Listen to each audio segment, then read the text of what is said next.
नमस्कार, MG TV में आपका स्वागत है। मैं हूं रंजीत छाबड़ा।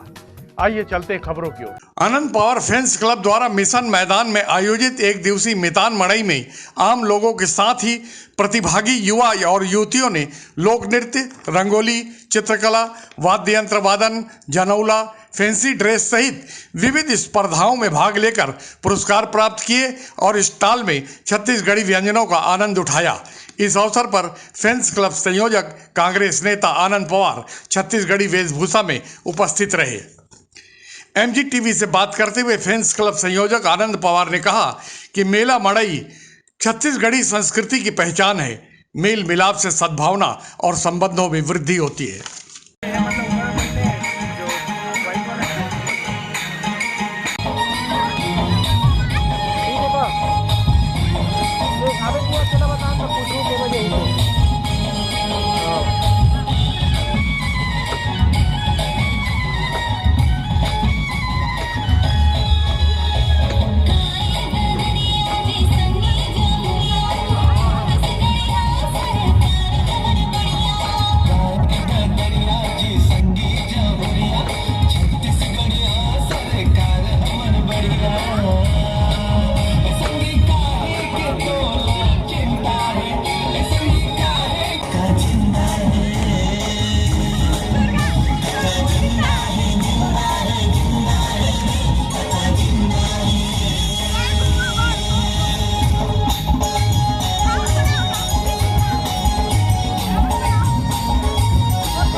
आनंद भैया, जब से राज्य में छत्तीसगढ़िया मुख्यमंत्री के रूप में प्रतिष्ठापित हुए हैं भूपेश बघेल जी, न केवल सांस्कृतिक कार्यक्रम में वृद्धि हुई है, खेल में वृद्धि हुई है, वरन मेला मड़ई की जो गरिमा थी वो लौट आई है।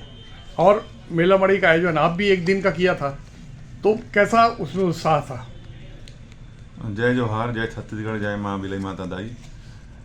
देखिए, इसके पूर्व में भी माननीय भूपेश बघेल जी की, हमारे यशस्वी मुख्यमंत्री, उनकी सोच के, उनकी मंशा के अनुरूप मैंने मितान मड़ई का आयोजन पीजी कॉलेज स्टेडियम में किया था, जिसमें बहुत सारे हमारे भाई और बहनें जो युवक युवतियां हैं, उन्होंने अपने प्रतिभा का एक परिचय दिया था। कोई संगीत में, कोई नृत्य में और कोई अलग अलग विधाओं में। तो उनकी एक बार और मांग थी कि नए साल में जो लोग वंचित हैं, जो लोग छूट गए हैं, जो लोग बिखरे हुए हैं, उनको पुनः एक बार संयोजित करके एक छत्तीसगढ़ की महतारी के माला के रूप में उनको पिरोया जाया करके। तो उसी को मैं आधार मानते हुए पुनः एक बार नए साल में मैं मैदान मड़ई का आयोजन किया मिशन मैदान में, और जो काफ़ी सफल रहा। उसमें दूर दराज से अंचल के गाँव के जो बिखरे हुए हैं प्रतिभाएँ, जो कभी एक मंच में मिल नहीं पाते, उनको बड़ा मंच दे के उनका सम्मान करके एक अपने आप को गौरवान्वित करने का अनुभव मिला। और ये सब प्रेरणा माननीय मुख्यमंत्री भूपेश बघेल जी से ही मिली है, जिसमें छत्तीसगढ़ की संस्कृति, छत्तीसगढ़ के गौरव, छत्तीसगढ़ की कला, छत्तीसगढ़ की जो मेड़ा मड़ई की परंपरा है। मड़ई इसलिए मनाते हैं हम लोग कि खाली उत्सव और एंटरटेनमेंट नहीं होता, उसमें एक गांव बनता है, समाज बनता है, भाईचारा का उसमें वृद्धि होती है, और राग द्वेष जो साल भर का रहता है वो दोष दुर्गुण सब दूर होता है, और लोग एक दूसरे से गले मिलते हैं, आपस में मन मुटाव को दूर करके एक दूसरे के यहाँ जाते हैं। ये बहुत ही सुंदर परंपरा है हमारे छत्तीसगढ़ की, जिसको माननीय भूपेश बघेल जी ने पुनर्जीवित किया है, और हम सब उन्हीं से प्रेरणा लेकर ऐसे आयोजन कर रहे हैं। राज्य के मुख्यमंत्री तो प्रयास कर रहे हैं कि छत्तीसगढ़ लोग आए तो छत्तीसगढ़ दिखे, लेकिन फिल्में जो कि राज्य का और समाज का प्रतिनिधित्व करती हैं, ऐसी फिल्मों में छत्तीसगढ़ दिखाई नहीं देता, मुंबईया कल्चर दिखाई देता है। तो ये कितना चिंता का विषय है, और फिल्म जो निर्माता है उनको कैसा करना चाहिए? देखिए, इस दिशा में तो अभी विगत पिछले हफ्ते में ही सप्ताह ही भूपेश बघेल जी ने बड़ी घोषणा की कि नया रायपुर में एक फिल्म सिटी बनाया जाएगा करके, और वो फिल्म सिटी में पूरे छत्तीसगढ़िया बेस कल्चर, उस कल्चर बेस ही पूरा फिल्म सिटी रहेगा। बाहर के लोग भी उसमें आएंगे। और देखिए, आप लगातार जो वेब सीरीज बन रहे हैं, जो और बॉलीवुड की फिल्में बन रही हैं, वो लोग भी अब छत्तीसगढ़ आने के लिए और यहाँ के आकर्षण से अपने आप को बचा नहीं पा रहे हैं। जी, ये इतना बड़ा आयोजन हो रहा है, इस संदर्भ में किस तरह की व्यवस्था है और किस तरह की अपेक्षा रखते हैं, कितना उत्साह है, इस विषय में बताइए। देखिए, इसमें जो हमारी छोटी छोटी बहनें हैं, जो छोटे भाई हैं, जो छत्तीसगढ़ी वेशभूषा, अलग अलग छत्तीसगढ़ के सुआ नृत्य है, पंथी है, ददरिया है, और रेलो डांस है, जो हमारे छत्तीसगढ़ आदिवासी संस्कृति का सबसे प्रमुख डांस है, जिसमें एक दूसरे से हाथ में हाथ बांध कर हमारी बहनें जो डांस करती हैं, भाई डांस करते हैं। वो सभी विधाओं का इसमें समावेश किया गया। सभी लोग एकदम उत्साह से आए, चाहे गंगरेल के डुबान सुदूर वनांचल क्षेत्र से हो, चाहे अरौद दिलर क्षेत्र से हो, चाहे खरेंगा जोन के हो, चाहे इधर आमदी तरफ से हो, चाहे डाही और डोमा और तरसीमा तरफ से हो, सभी प्रकार के सोरम भड़गांव के सभी तरफ से हमारे जो भाई बहनें हैं, जिन लोग को कभी बड़ा मंच नहीं मिलता और शहर में तो बहुत ही कम मिलता है, उन सब को यहाँ पे अवसर दिया गया।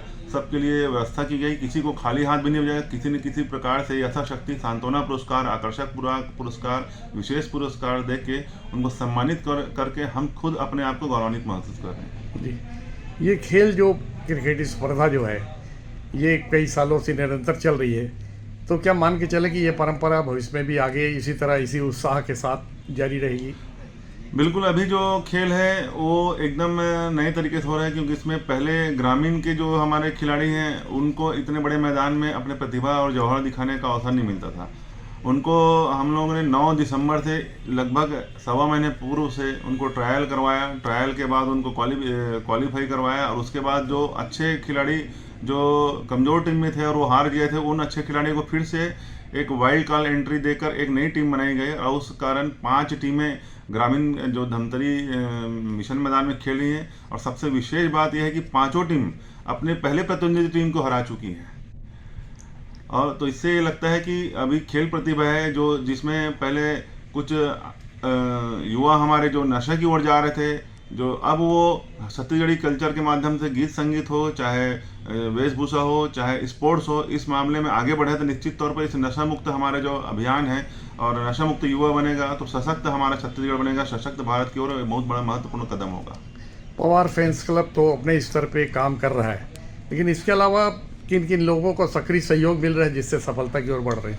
इसमें हमारे आनंद पवार फैंस क्लब के हैं, मॉर्निंग क्रिकेट क्लब के हैं, पुराने हमारे जो क्रिकेटर हैं, स्पोर्ट्स वाले हैं, जितने भी हैं वो सब आते हैं, उत्साहवर्धन करते हैं, प्रेरित भी करते हैं। और इसमें हम सब ने अलग अलग दिन में जो हमारे समाज में बहुत महत्वपूर्ण भूमिका निभाते हैं, सेवा प्रदान करते हैं, लेकिन उनको हम लोग कभी पूछ नहीं पाते, उन वंचित रहते हैं। जैसे मितानिन दीदियाँ हैं, जैसे स्वच्छता दीदी हैं, जैसे हमारे खेल शिक्षा के जिन्होंने छत्तीसगढ़ ओलंपिक का बहुत अच्छा योगदान दिया ओलंपिक में और हमारे बहुत से मेडल दिलाए हमारे धमतरी जिले को। तो ऐसे अलग अलग हमारे जो समाज में महत्वपूर्ण योगदान देने वाले हमारे जो संस्थाएं हैं, जो समूह हैं, उनको यहाँ पर सम्मानित करने का अवसर मिला है, जो अपने आप में काफ़ी जोरदार अनुभूति प्रदान कर रही है। ये भीषण ठंड की वजह से जो अपेक्षित संख्या दर्शकों की चाहिए उसमें कुछ कमी दिखती है या उत्साह बना हुआ है? ठंड तो रोक ही नहीं पा रही इधर। जब मैच चालू हुआ तो उस समय और ज़्यादा ठंड थी, लेकिन पहले दिन से लोगों का उत्साह एकदम चरम पर है और वो ठंड पर भारी है। अभी लेते हैं एक छोटा सा ब्रेक।